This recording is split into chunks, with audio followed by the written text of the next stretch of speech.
E agora vamos acompanhar a última sessão que encerra o fórum, que se chama Desafios e perspectivas para a filantropia sob a ótica da colaboração. Para participar dessa conversa, eu convido ao palco Atti Worku, co-CEO do African Visionary Fund, Carola Matarazzo, diretora executiva do Movimento Maior,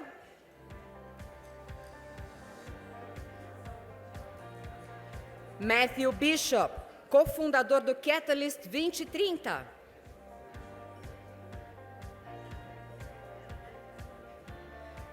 e o moderador Benjamin Bellegy, diretor executivo do Wings. Thank you so much. Welcome back. I know it's been a really long day, and really want to thank everyone for staying for this closing panel. I think that you've had extremely engaging, interesting, inspiring exchanges throughout the conference, and I think we have here the objective to try to synthesize a little bit of what we've heard and what we've learned, but also open up the perspectives, hear from colleagues from around the world that also are experiencing collaboration in philanthropy through other lenses, in other ways, and we'll hear from an amazing panel of speakers today. I think that from what we've heard and all these discussions, it's becoming really clear that collaboration is not just a good to have, a nice to have. It's really becoming a central component of philanthropic work. And we've seen it playing at different levels. It's about collaborating with other philanthropists, with other donors, with other foundations. It's also about enabling the collaboration of others, enabling the collaboration of grantees or partners, others we work with, and also building bridges for collaboration with other sectors, so that because philanthropy should not work in isolation from government, from markets, from broader civil society. So it's about these different levels, and I think through these discussions and through everyone's own experiences, probably we've identified also some of the challenges. We'll talk about challenges today, but I think there's this famous deadly triptych that is the common enemy for collaboration, the famous egos, logos, and silos. So how do we get rid of all of them? We'll get also perspectives, hopefully, on that. How do we turn the rhetoric of collaboration into practice and overcome those challenges? So now I think that it's time to introduce this panel to get us started. We're going to hear first from Matthew Bishop. Matthew is the co-founder of a great collaborative network called Catalyst 2030. He's also the author of the book Philanthrocapitalism. And so Matthew, I'd like to ask you first, since you have that very broad global perspective on what's going on in the philanthropic sector, it would be great to hear your thoughts on this evolution of the philanthropic sector around the theme of collaboration. We've heard a lot of talking, not enough doing. Do you think we're seeing still just rhetoric, or there's a real paradigm shift happening? Hi, thank you very much. It's great to be here. I'll follow the tradition of the day and say I am a man wearing a blue suit, a light blue shirt. I have a beard and not much hair on my head, and I'm still trying to coordinate my little finger and my thumb, which is, hopefully I'm going to succeed eventually. I wanted just quickly to provide a bit of context, and then I'll answer your question. One is, another organization I've co-founded is the Social Progress Index, and Michael Green, I think, spoke here 3 years ago, before the pandemic. And I came here today wondering how you would respond to the challenges of what's going on here. Brazil ranks 65th in the Social Progress Index worldwide, and it's compared to similar income per head countries. It's weak in terms of water and sanitation, personal safety, and access to basic knowledge. And it's one of only 4 countries in the world that over the 10 years from 2011 to 2021 has seen its social progress score fall. And this has primarily been due to a sharp decline in inclusion and personal rights and freedoms. So I'm very encouraged, having come here today, to hear and see so much energy and so much discussion about the role that philanthropy and the non-profit world and even the business, social purpose-driven business people can have, because you know the challenges obviously are enormous here, and so that's the backdrop. I'm also encouraged because I also helped launch Giving Tuesday. That's become here as Dia de Dua, I think, and that has been growing very fast in Brazil as it has around the world, and I wonder whether that contributes to the good news that we heard earlier, that in the World Giving Report, Brazil is now up to 18th in the world, and I wonder again whether that's a sign of hope. But on your broad point, just a quick anecdote. When I first interviewed Bill Gates about philanthropy, I asked a question, and he said, "That's the stupidest question anyone's ever asked me," which was a bit of a shock as a journalist. You're going, what happened there? And the question was, was the Gates Foundation, a bit like Microsoft, becoming too powerful, too big, too powerful? And he said, we are a tiny, tiny organization compared with the scale of the problems that we are facing. And unless we get other parties, other partners in the ecosystem, unless we're working with them, we are not going to achieve any of the changes that we hope to see in the world. And I think that coming from the Gates Foundation, which often has this reputation for being very top-down and not an entirely undeserved reputation, there's a basic understanding that unless there is collaboration, nothing is going to be achieved. And I think the biggest problem in philanthropy has been this one that you alluded to, that there is so much of a personal agenda. There's egos, there's silos, there's, what was the third one, logos? Yes. Yes, I mean, that's become clearer and clearer to me over the 15 years since philanthrocapitalism has been out. And it's one of the reasons that I've been involved in the Catalyst 2030, which is an organization launched by social entrepreneurs, the most proven social entrepreneurs around the world, including many here in Brazil, who recognized that social entrepreneurs were not achieving the scale of impact that is needed if we are to achieve the progress that we all want in the world. And they realized there were 2 basic things that had to be addressed. One was that social entrepreneurs themselves were too bought into the myth of the rugged individual, the successful entrepreneur, or the same, and they were too individualistic, and they were not collaborating well amongst themselves. But secondly, that the funding system from philanthropy and government and multilaterals and so forth, that was also not functioning as a collaborative system. And in particular, there was a lack of real trust being shown by the funders, the philanthropists, in the people on the ground.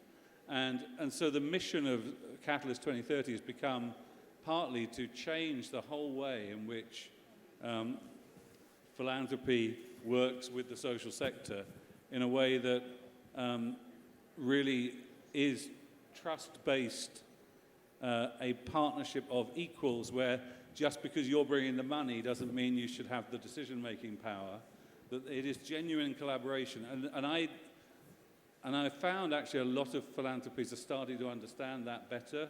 We have a system at Catalyst 2030 of a monthly meeting of philanthropists online who are trying to share lessons on how to do that kind of collaboration.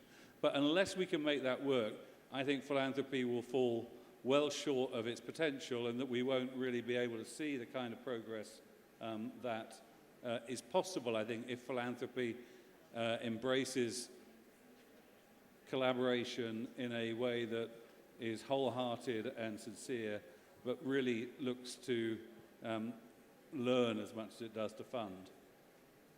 Well, thank you so much, Matthew, for all these great insights. Sorry you had to go through this hard moment with Gates about your question, but I think it was actually a great question. And actually, you're touching on really important points, the point of trust, as you know, the condition for any kind of true collaboration, but also the systems, the processes, the mechanisms for funding, for funders, and that I think that brings the question of this infrastructure that it takes. Like infrastructure, the collaboration requires trust, requires a willingness to embrace complexity, etc. But it also requires processes, systems, infrastructure. And with that, I'll transition to our second panelist, Atti Worku, who is the CEO of the African Visionary Fund, based in Ethiopia, in Addis Ababa. And Atti, your organization, if I understand, is really helping to connect donors to local communities and helping to bridge this gap that we see, which is so wide, and with all these reflections on how to localize development, how to localize all these processes, and so the work of your organization is a little bit about bridging this, and so in that sense, can we? And the question is this one: do you consider that you're playing the role of a sort of broker of collaboration at different levels? How do you see the role of a fund like the African Visionary Fund, and also how do you see this trend of collaboration in the region, in the African continent? Thank you. I think the way I think about the role that the African Visionary Fund and other, what we'd call intermediaries, play in this space of collaboration is really, number one is actually bringing in the mechanism that allows for bigger funders to reach local organizations. Although there are many reasons why local organizations, specifically on our work in the continent of Africa, don't get the funding they need to do their impactful work. There is often the challenge that funders bring up that are around, I can't give to a local organization because I don't know how to find them, or they're too small, or I have to give big dollars and I don't really have the mechanism to do that. So what we end up doing is really bringing the systems in which, number one, we create funding and grant-making mechanisms that are really truly rooted in equity, which means we work with local proximate leaders to help us figure out what are the best ways to make a grant, what are the best ways that we can make it easy for organizations to access funding, because no one really starts the work to raise money, people start the work to actually make an impact.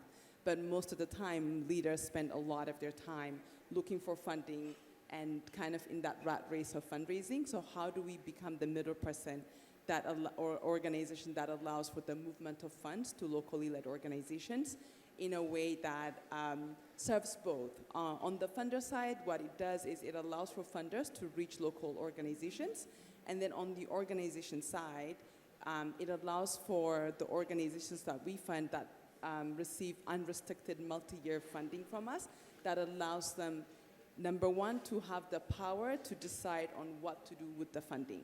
So we don't really believe in a top-down approach of the funder holding all the cards and telling the local organization that this is how you have to do your work. Because if you look at it from a business perspective, no business raises capital where they're told exactly how every dollar and cent has to be spent. So we don't think that should be the mechanism for funding either. And then for the multi-year, it also allows for local organizations to have the ease, the comfort to plan long-term, because they're solving very complex issues that require many years of solutions, and that cannot be done with short-term and restricted funding.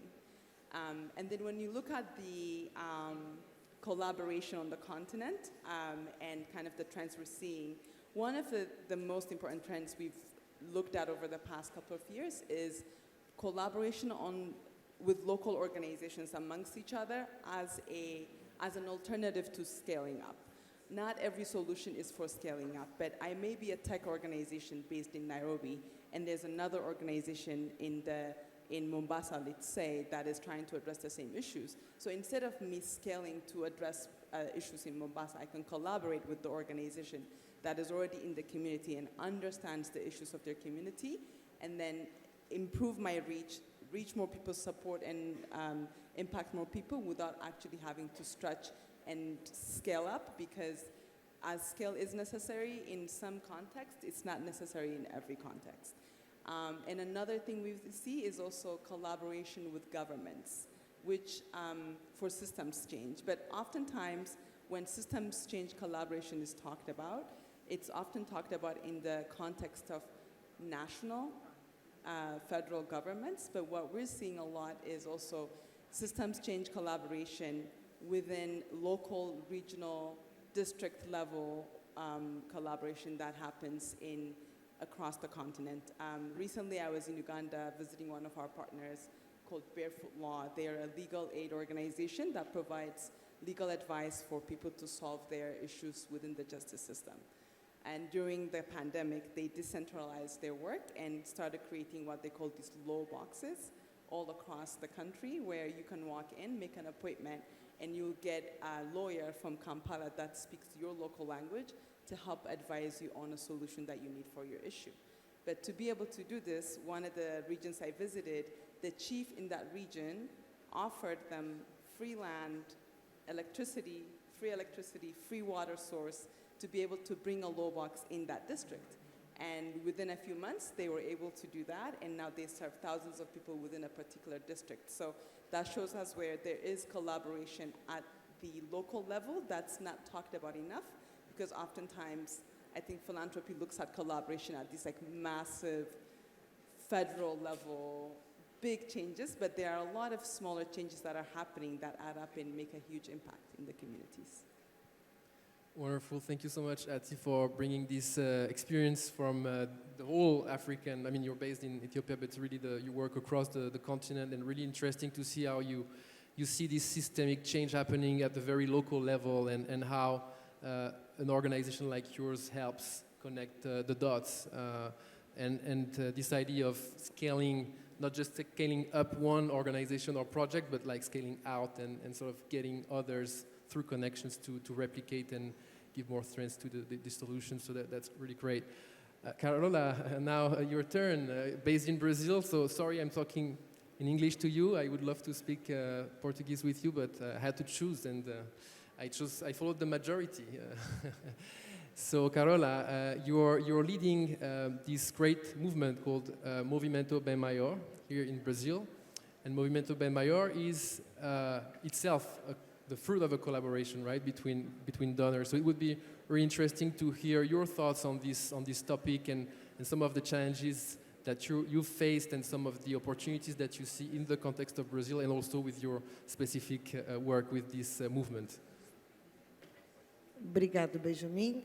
Eu vou responder em português, acho que meus companheiros estão com a tradução. Na verdade, fiquei pensando muito no que falar, porque ser a última a falar do dia, muitos dos tópicos e muitas das minhas questões já foram levantadas aqui. Então, hoje eu lidero o Movimento Bem Maior, que é um movimento onde hoje os 7 empresários se reuniram na pessoa física para fazerem a sua filantropia. Esse já é uma forma de colaboração por si só, porque eles têm os seus institutos, eles têm os seus family offices, mas optaram por estar juntos de uma forma colaborativa, até porque os valores não são iguais para todos, os maiores anseios não são os mesmos de todos, mas qual é a grande mágica? É encontrar uma agenda comum que possa endereçar principais problemas brasileiros. Na experiência do Bem Maior, e aí eu trago um pouco da minha experiência pessoal, trabalho no campo há mais de 25 anos, eu acho que tem algumas coisas que eu gostaria de pontuar aqui.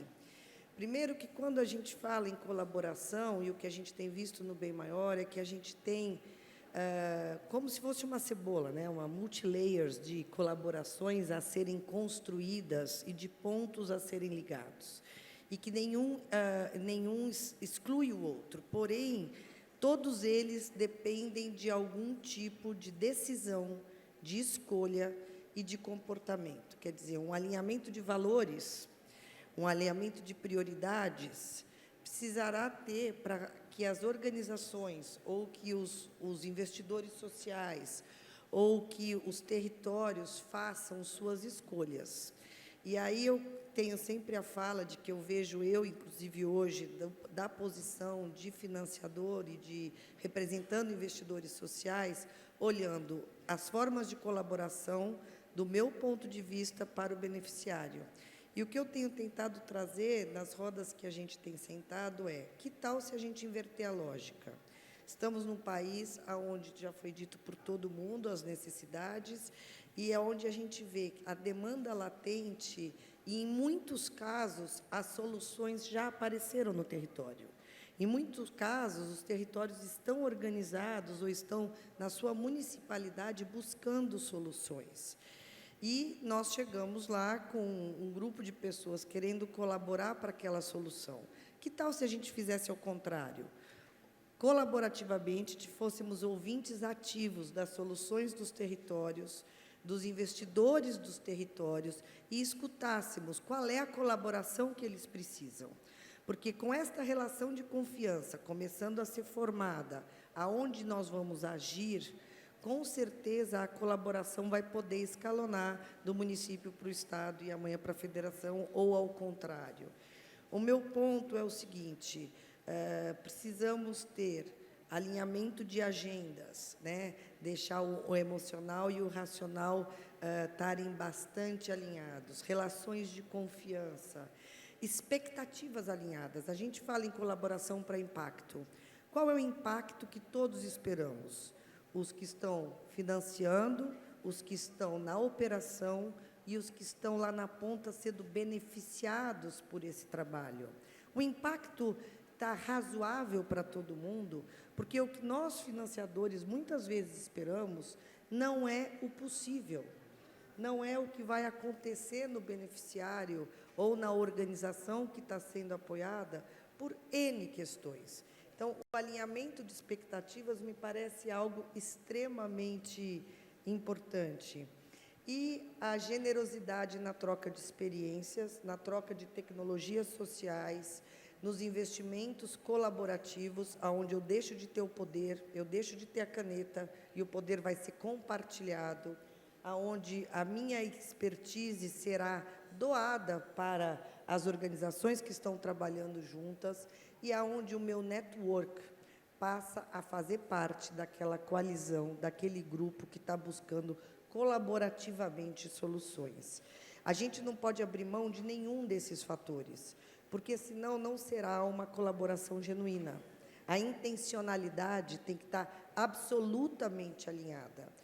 E as prioridades estão fáceis de escolher. A gente tem aqui o Catalyst trazendo como colaborativamente a gente está olhando para a agenda dos ODS, né, Agenda 2030, os Objetivos do Desenvolvimento Sustentável estão dados, as agendas estão dadas e as causas estão aí urgentes no Brasil. Quer dizer, quais são os grupos que se interessam por que causas e que podem somar na cocriação, no novo olhar, numa inovação, numa troca de tecnologia social para buscar soluções para o território. As soluções são do território, não são dos investidores. A solução melhor que caberá no território é aquela que for co-construída com a nossa expertise, com as nossas habilidades, com a inteligência coletiva, junto com o que existe lá. Eu acredito em colaboração, em relações de confiança, em relações de troca, e aonde a generosidade desta colaboração seja endereçada para o bem comum. Wonderful, Carola. Thank you so much. And I mean, you said a lot of important things, but here I really like the idea that collaboration takes generosity. I think it's great, and also to see generosity is not just about giving; it's about giving up, and so letting go power, letting go control. I think is really a great and wise learning for all of us when we think about collaboration. So what we're going to do right now is just to take a little bit of time to hear your questions and your thoughts here in the room. I think we also have the capacity to get questions from those who are following us online. We have about 10 minutes, and so please, that's the great moment to interact with our panelists coming from different parts of the world. If you have any questions, just introduce yourself and be brief, and we'll take a few questions. Thank you. I think there are microphones in the room.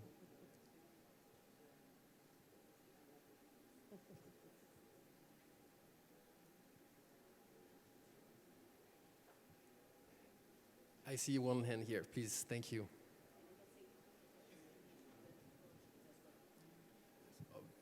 Claramente a questão pode ser em português, né? Tem tradução aqui.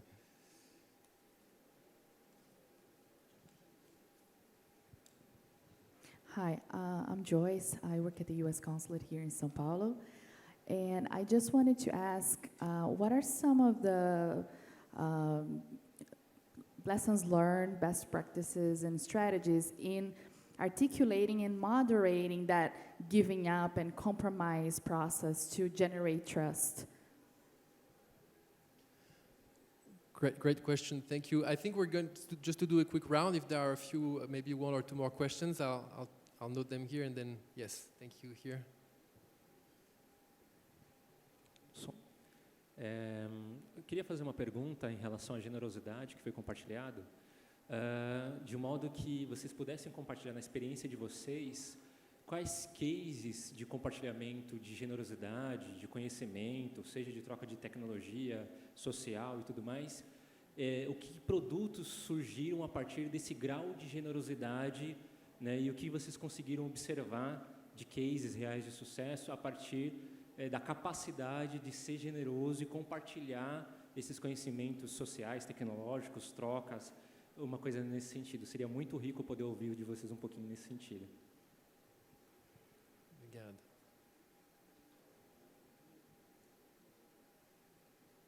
Great. Well, these are two already really good questions. I think that can apply to eu posso, acho que, puxar o gancho aqui e aí eu passo a palavra. Eu acho que endereçando as duas perguntas mais ou menos ao mesmo tempo, primeiro, obviamente, que quando eu falo de generosidade, de doação, de tecnologia, de network, de investimento e de trocas, né, a serem feitas, eu estou também falando da responsabilidade de cada um desses atores nessas trocas, né? Da responsabilidade dos papéis e do que cada um tem ali dentro daquele acordo. É um grande acordo, né? E isso demora tempo, isso é uma construção de confiança feita e precisa ter uma metodologia, né? Precisa ser sistematizado, precisa ter um processo de tomada de decisão, como serão feitas as decisões, quais serão as prioridades, e isso é que a gente fala de uma agenda comum. Então, assim, também não é algo mágico, né? Não cai do céu, é uma construção. E eu trago aqui hoje, com muita alegria, um exemplo que aconteceu durante a pandemia entre o Movimento Maior, o IDIS e a plataforma de captação de recursos chamada Social, que, em uma semana, nós nos encontramos no início da pandemia, como a gente vai resolver, uma pessoa do IDIS nos procurou e falou, olha, precisamos agir coordenadamente, com a mesma intencionalidade de fazer algo que represente e que possa ajudar na filantropia brasileira a endereçar o problema dos hospitais que não estavam recebendo verba pelo Covid. Nós colocamos de pé um fundo emergencial em uma semana, cada uma trouxe o seu ativo, cada uma trouxe o que tinha nas suas organizações. Tivemos um escritório de advocacia que rapidamente topou o desafio de virar noites fazendo contrato, montamos uma estrutura jurídica, conseguimos voluntários dentro das equipes, e as três organizações juntas trabalharam durante 1 ano e meio, trazendo 11 mil doadores, com um volume de recursos bastante representativo, e ajudando centenas de hospitais fora do eixo do Rio-São Paulo, no Brasil. Foi um trabalho absolutamente colaborativo, onde a intencionalidade era trabalhar pró-hospitais que estavam salvando vidas no Covid. Não tinha poder, não tinha ali protagonista, era a minha agenda, a sua agenda, o meu dinheiro, o meu doador, o seu doador, endereçando um problema muito claro que a gente estava vivendo. Esse caso virou a prestação de contas um guia, como constituir um fundo emergencial, e ele está disponível para baixar, acho que no site do IDIS, no site do Maior, em PDF, que é a forma também que a gente tem de generosamente ensinar todo mundo a fazer um modelo como esse. Thank you, Carola. I don't know, Atti or Matthew, if you wanted to react to any of those, otherwise I also have some questions for you.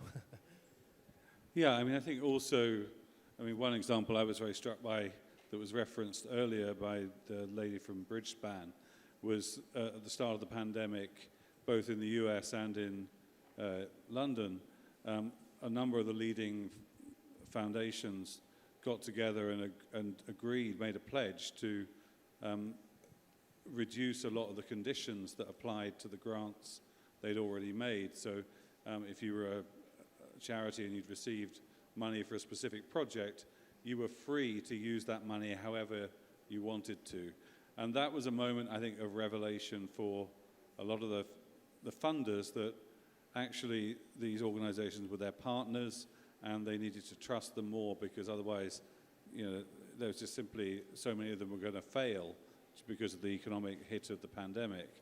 And my hope is that is redefining how they think about their relationship in a way that is more generous towards those that they are supporting. And actually one of the things we've done at Catalyst 2030 is develop what we're calling a funder diagnostic, which is a series of questions for self-evaluation that a funder can go through to help them understand how better to partner with those that they're supporting in a way that will be more trust-based and, I think, more generous in that way, in a good way. Thank you, Matthew. So actually, in the process of the African Visionary Fund being started, and we're only a new, about 2.5-year-old organization, what we've learned about the giving up power and the partnerships that come out of that part of that generosity of letting go is that it unlocks the generosity on the other side as well, because trust goes both ways. I think we often talk about trust-based philanthropy, but I think we often mean the funder trusting the partner. We don't really think about the partner trusting the funder. So by giving up the power, we feel like we believe that we have unlocked the generosity of our partners. That is from our founding working group, which helped us actually write our organizational constitution and how we should be governed, all the way to the way we make grants, which is really built upon the input of proximate leaders that often tell us the challenges they face when they're looking for funding. And we try to make sure that our internal processes are built in a way that do not repeat the same challenges that they're facing.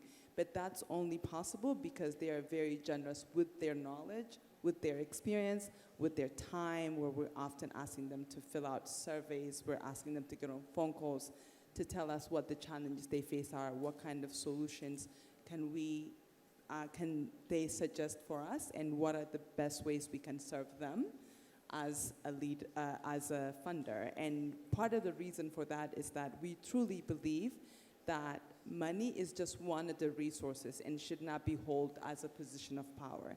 There is local knowledge, there's proximate knowledge, there is social technology, like you were saying.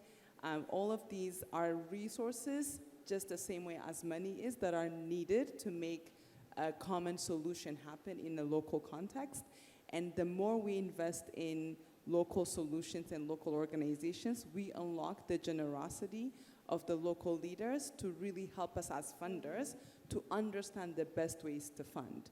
Because at the end of the day, as we sit as a, I sit as a funder today, although I used to be a leader that had to raise money before, I cannot say I know the issues that an organization is facing in a country that I have not been to. So why am I the one to judge what is success, what is impact, all of these things should be really measured by the people who are closest to the issues. And this is also because we really truly believe that the people that are close to the problems are often the best positioned to solve them. So unlocking that partnership is really unlocking the generosity on both sides and creating trust on both sides, which then becomes a true, authentic collaboration. Wonderful. Thank you, Atti. I don't know if there are any other questions in the room, because I also have a couple in my pocket. So otherwise, okay. Thank you. So we're almost closing this session, but very briefly, short question. Well, maybe I'll start with you, Atti, actually, because it's very related to what you were just talking about. According to a research done by the African Philanthropy Forum, apparently the foundations, philanthropists in Africa, African philanthropists and African foundations, only allocate 10% or 9% of their funding to African NGOs and African organizations, which is even less than the average of what, let's say, foundations in the North, which are not known for being very supportive of local organizations, are doing, which is around 14–15%. So I just wanted to ask you, how do you think we can change that? And how, because that's an example in the African continent, but I think we have the same kind of issue to tackle everywhere in the world, including here in Brazil. So how do we get funders to have more trust into communities, into local organizations, and how you build that trust for this kind of collaboration? So you're talking about African funders that are funding on the continent, right? So I think if we look at traditional or organized philanthropy, that is correct, where whether we look at African funders or we look at international funders, a very small percentage of the funding that is given on the continent goes to local organizations. But I think there is a different side of that coin that we're now looking at on the African context, which is remittances. So in 2021, $45 billion was sent back home by Africans to their community. So this is individuals sending money home for their families, friends, and communities. So this may not be done in an organized philanthropic manner that is going through the tax systems that allow for traditional philanthropy, but it's an incredible part of the philanthropic mechanism that exists in the continent, where people are giving to their communities, to their families, to uplift and community. And I think whether we look at local funders or international, there's a lot to learn from that experience of, number one, those gifts are unrestricted in the sense of when you give money to your family, you don't really tell them how they need to spend it. Number two, they're patient. They're multi-year. They go on for a long time, and they really help uplift the community. And then the other part is also they're diverse in the sense of one funder or one person may be supporting multiple different people within their community. But when we look at organized philanthropy, the challenge is on both sides. I think there's a challenge on the local funding on the continent, but that comes from, number one, the traditional ways that philanthropy has been organized that people have looked up and organized themselves after. And number two, the continent is big and wide and different countries, so it's very hard for people to do cross-country funding, and oftentimes that funding might be going in within country. But I think there's a bigger issue we also have to look at, which is billions of dollars, whether it is from American philanthropy or global philanthropy, going to the continent of Africa.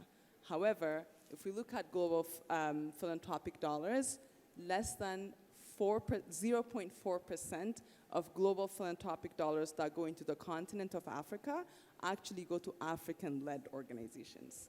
And then if we look at American philanthropy, it is about 5% of American philanthropic dollars that go into the continent of Africa are going to locally led organizations.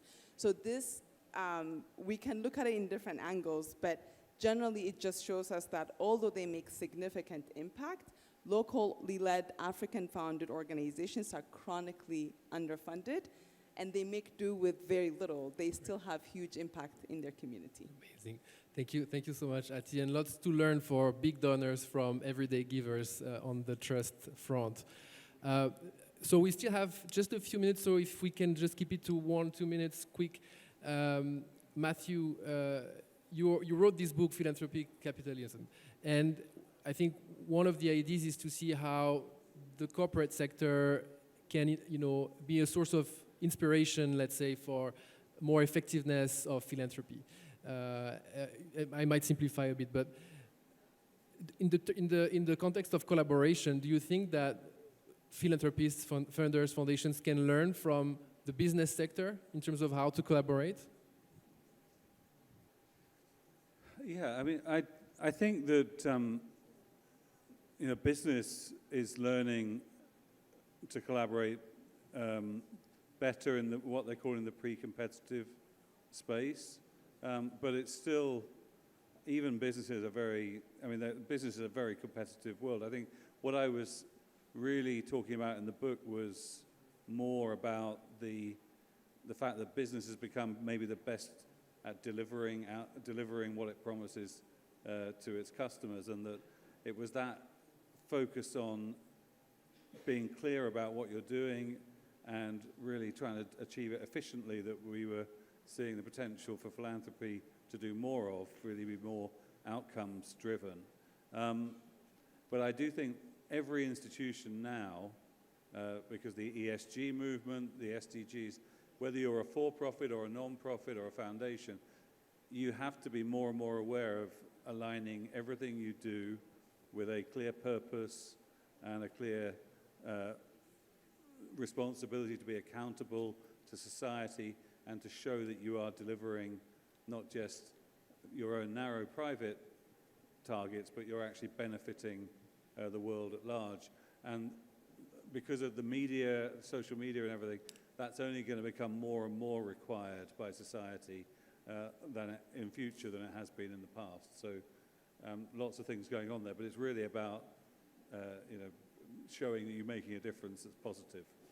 Absolutely, and I was asking the question actually candidly because at least from the perspective of those who are leading infrastructure organizations, those who are trying to build that collaboration in the field, it seems like the business sector is much more inclined to investing in its own collaboration ecosystem, learning ecosystem, etc., than philanthropy is. I think there's just a huge problem of people wanting to do their own thing rather than collaborate. And whenever it comes to social challenges, they just. And one of the things we're trying to do with Catalyst 2030 is change the narrative around that by having awards for those, whether they're businesses or individual philanthropies or governments or multilaterals who are actually promoting collaboration in their giving. We're giving awards to that, and we're hoping there'll be local awards as well as global awards, because I think here in Brazil, the community of Catalyst 2030 wants to celebrate those that are doing collaboration the right way. Thank you so much. And Carola, just as we have 1 minute 40, I see the clock here ticking, and I'll try to wrap up in less than 5 seconds, but I want to keep that last minute for also a last question for you, which is how do you think that collaboration can help create more, a stronger ecosystem for the sector and a stronger collective impact for the sector? So based on your experience with Maior, how does it work? Because responding a little bit to what Matthew was just saying, that it's difficult to get philanthropic organizations and funders to invest in their own collaboration, in their own ecosystem. Bom, eu tenho exatamente menos de 1 minuto, então eu vou tentar ser bem rápida. Eu acho que o que a gente está falando aqui é um trabalho, filantropia colaborativa, partindo do princípio que todos nós estamos trabalhando para a transformação social. Alinhado o conceito de transformação social e do que a gente precisa ver na nossa sociedade e no mundo acontecendo, das mais diversas causas, a gente está falando aqui de gerar impacto positivo e endereçar e reforçar agendas positivas em qualquer um dos setores. Partindo do princípio também que temos conhecimento, sabemos que somos absolutamente interdependentes, principalmente depois da globalização.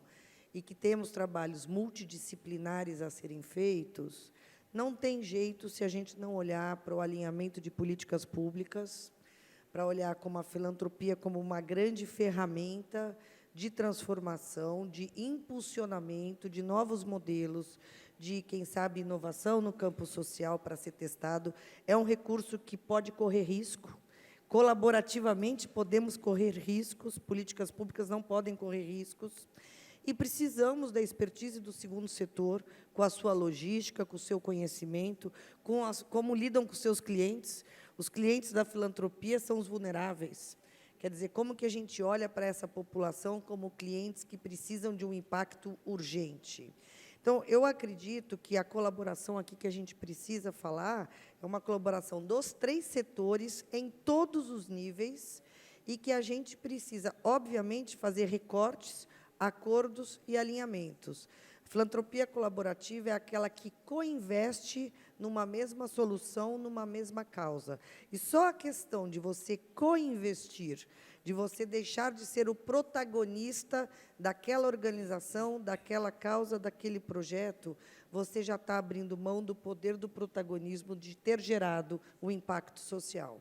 Então, quando a gente, para terminar, eu acredito que a colaboração, a gente não tem jeito de endereçar os problemas do Brasil e mundiais, quiçá, se a gente não olhar para um mundo mais colaborativo e aonde o poder tenha sido mais transversal, né, e tenha sido mais horizontal. Políticas públicas são extremamente necessárias para a gente poder escalonar isso, e não tenho dúvida que a sociedade civil tem que colaborar com as políticas públicas. Fantastic. Thank you so much. I mean, that's a perfect wrap-up and conclusion, but I'll just add to that a word of thank you to all of you for staying until the end of this event, for IDIS for organizing such a wonderful event once again. And like, in terms of what I'm taking away from these excellent discussions, and thanks again to all our panelists, is that first, this collaboration idea is something that is becoming absolutely critical to address the big, massive, sometimes existential issues that we're facing locally, regionally, globally. And that to engage in this collaboration, I've noted a few keywords here that struck me. One is to do it with clear purpose. Another is to do it with generosity and being able to give up some of our power. The other is to do it with proximity. And of course, to do all of this with a sense of emergency, because time is running and we need to get all these massive issues solved very quickly. So thanks again, and good luck with your own collaborations at your own level. I hope you leave this meeting and this event full of energy, new ideas, and new perspectives. And thanks again to all of you and to our panelists.